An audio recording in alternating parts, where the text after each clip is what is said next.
Je pense que c'est très important que la CNDI fasse une déclaration de principe. Car en fin de compte, depuis 1947, il existe 5 organisations professionnelles qui représentent les entreprises françaises.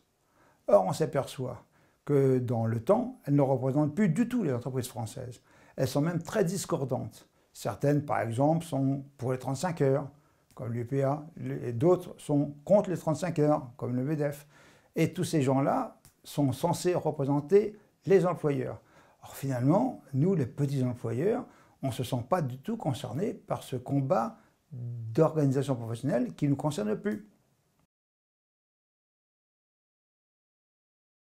Il faut bien se rendre compte que si nous avons créé la CNDI, c'est qu'un grand besoin se faisait sentir et que les petits entrepreneurs ne se sentaient pas du tout concernés par ce qui se passait ailleurs, mais non seulement ça, mais n'étaient plus du tout représentés auprès du tribunal de commerce, du tribunal de prud'homme, du TAS, du TCI, et même à la chambre de commerce, chambre des métiers. Beaucoup de personnes refusent d'y participer.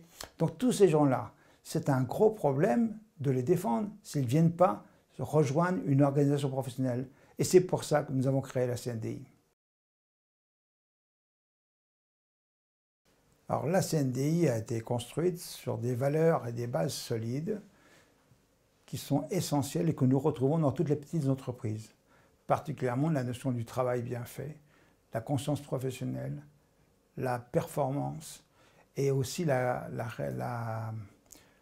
l'innovation. Je pense que ce sont les critères essentiels des petites entreprises que nous représentons. Il est important que la CNDI fasse participer tout le monde dans un esprit démocratique.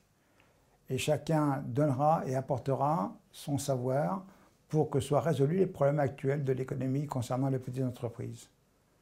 Et dans cet esprit-là, chacun aura les fonctions selon ses mérites. Bien sûr, la CNDI est consciente que ce que nous proposons aujourd'hui est une épreuve pour chacun d'entre nous. Mais si nous ne rêvons pas et si nous ne savons pas apporter nos rêves à la réalité économique, nous n'avons pas de raison de créer la CNDI. C'est pour ça que si vous avez un peu d'ambition, que vous croyez que vos entreprises peuvent vivre et mieux vivre, rejoignez la CNDI.